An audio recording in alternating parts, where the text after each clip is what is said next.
Here is a strange claim. Ancient humans almost never drank plain water. It sounds impossible. No water means no life. And yet the myth survives because prehistoric drinking left almost nothing behind.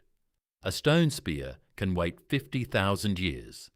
A mouthful of water disappears in seconds. So, the evidence looks silent, and silence invites a dramatic story. Did our ancestors live on fruit, blood, marrow, and morning dew instead? Did they avoid rivers because every bank hid teeth, parasites, and disease? Or did they drink constantly, leaving no cup, bottle, or written record for us to find? The answer begins with one correction. Ancient humans absolutely drank water. They had thirst, kidneys, blood, sweat, and the same basic dependence on water that you do. But they did not experience water the way you experience a kitchen tap. For them, water was never just a drink. It was a location, a schedule, a predator trap, a disease risk, and sometimes a reason to migrate. One bad decision could end in dehydration. Another could end at the jaws waiting beside a shrinking pool. A third could fill the body with sickness before anyone understood why. So, the real question is not why ancient humans never drank water. The real question is how they found enough safe water to survive without pipes, bottles, wells, or maps. Listen, that story is more dangerous than the myth. Picture a small human band moving through East African grassland and broken woodland. The sun is high, shade is thin, and everybody is losing water. There is no supermarket, no metal flask, and no emergency service coming over the ridge. There are streams, springs, wetlands, rain pools, plant moisture, and water stored inside food. But none of those sources is guaranteed to be close, clean, or permanent. Rainfall changes, lakes expand, lakes shrink, streams vanish. Some ancient lake water may have been too salty or chemically unsuitable to drink.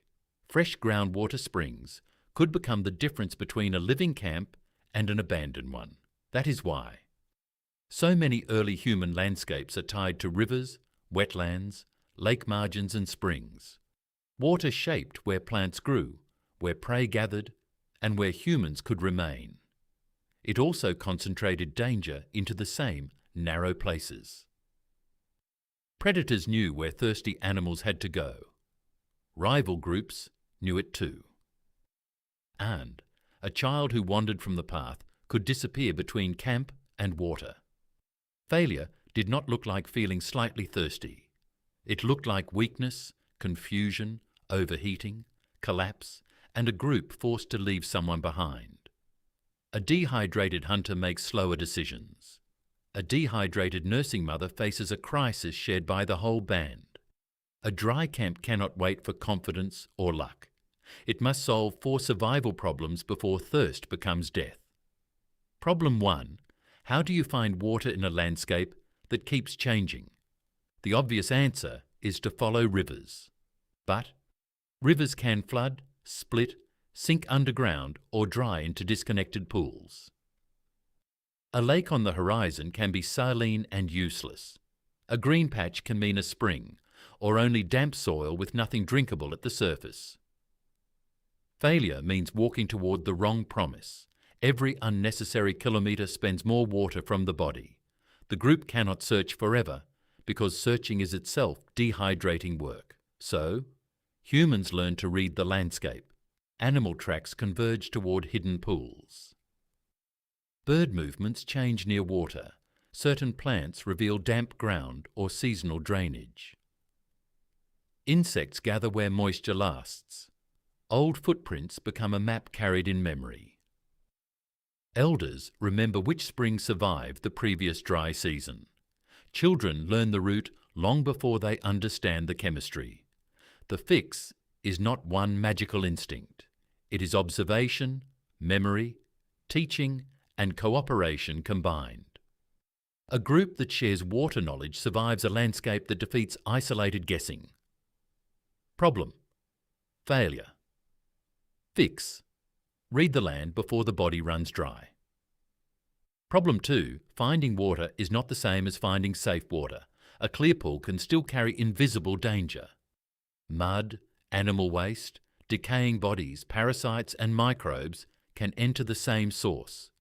Ancient humans could not see bacteria, but they could see patterns of illness.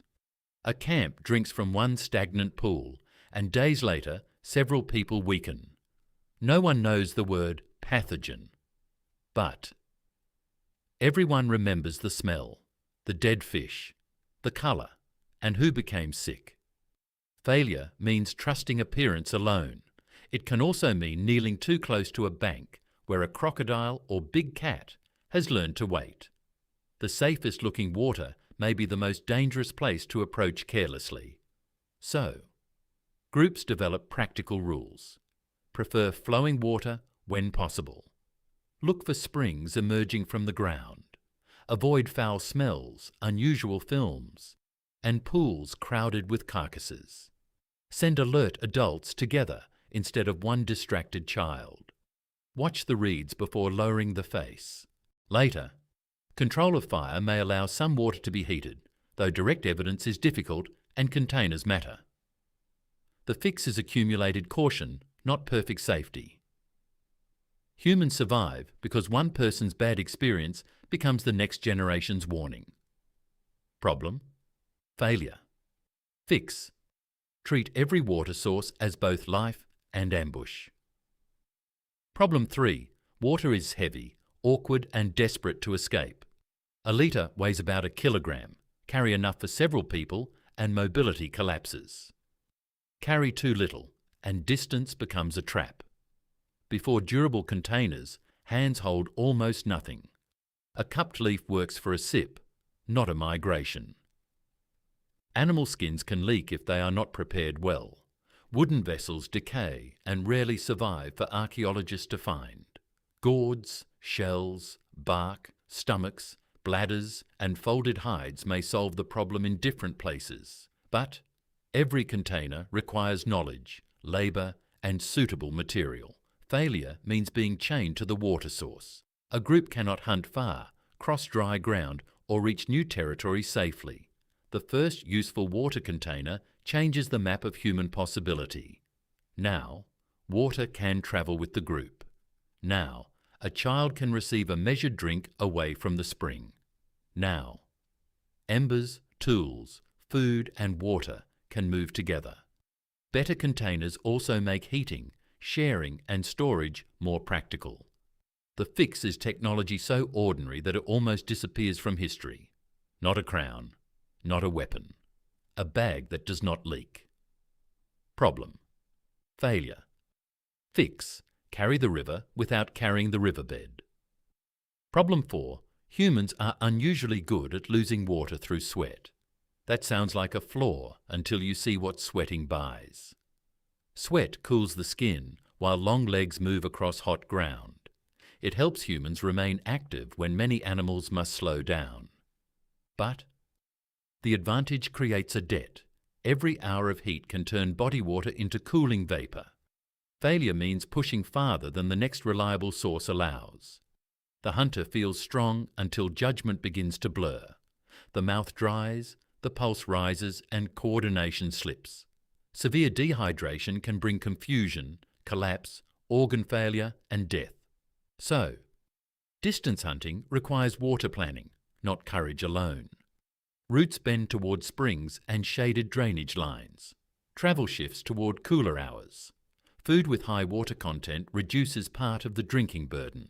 Fruit, leaves, tubers, meat and other foods all contribute some fluid.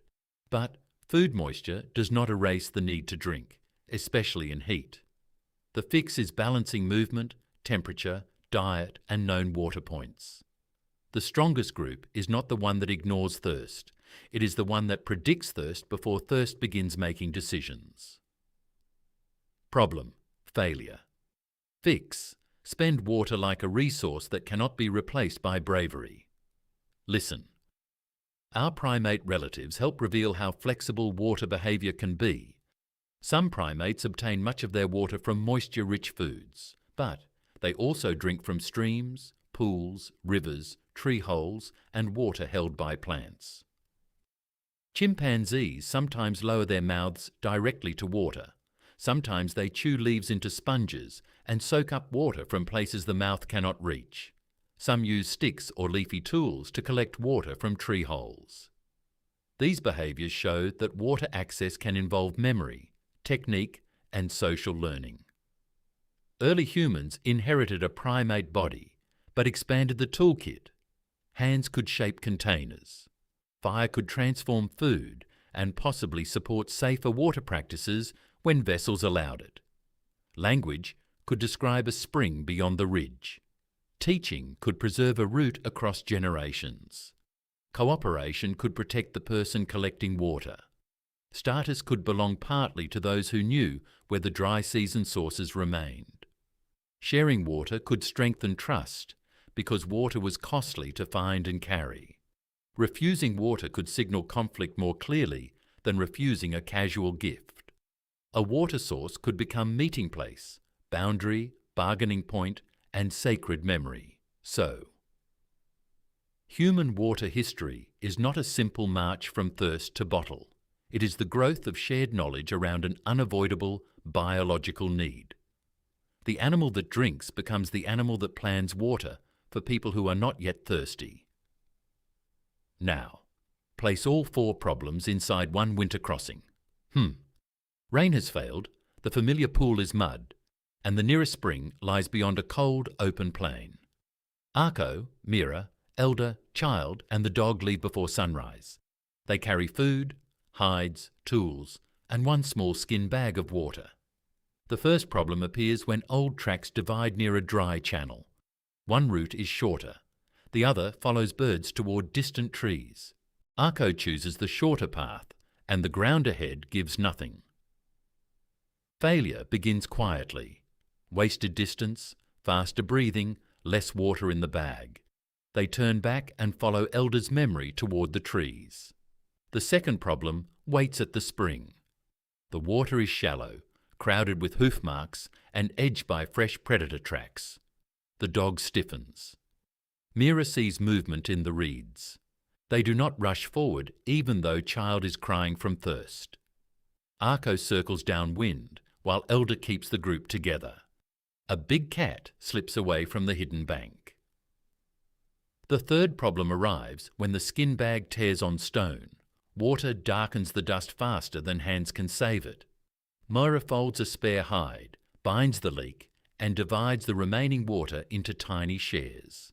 The fourth problem is the return journey, colder, weaker, and uphill. They survive because knowledge, caution, technology, and cooperation solve the same crisis together. Fast forward to your world. You open a tap and controlled water appears in seconds. The source is hidden, the route is engineered, and the danger is treated somewhere else. That convenience is so complete that thirst feels like a personal interruption. But your body still runs the ancient system. Blood concentration changes, the brain detects the imbalance, and thirst becomes impossible to ignore. You still prefer cool, accessible water when the body needs it. You still become less patient and less effective as dehydration grows. You still organise journeys around where water will be available. Airports sell bottles. Cities rise beside rivers. Hikers study maps for springs. Modern plumbing did not make water less important. It made the struggle invisible. And that invisibility can create a new myth, that earlier people somehow needed less water than us. They may have received a larger share from food in some environments.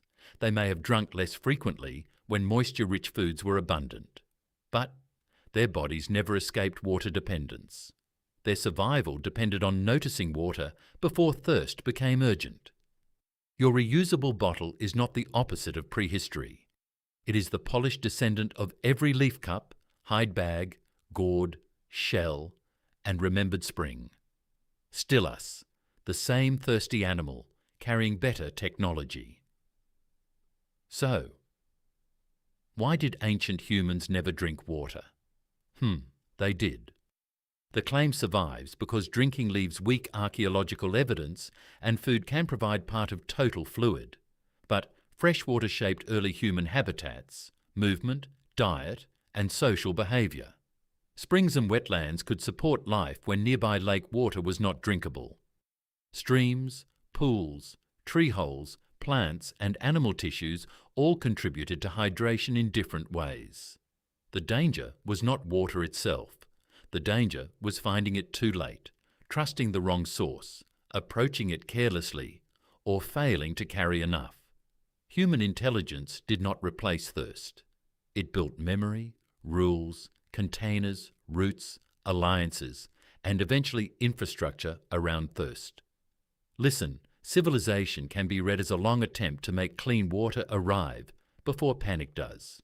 That is why wells, aqueducts, pipes, filters, reservoirs, and bottles matter so much. They are survival technology wearing an ordinary face. For the next video, choose the mystery you want Arko to face. Why did humans start cooking food? Why did humans begin sleeping on the ground? Or why did humans become the sweatiest primates? Place your vote in the comments. Stay with my mind mesh for the secret history of being human, told in sticks. And the next time you drink a glass of water, remember, you are finishing a journey your ancestors had to solve every day.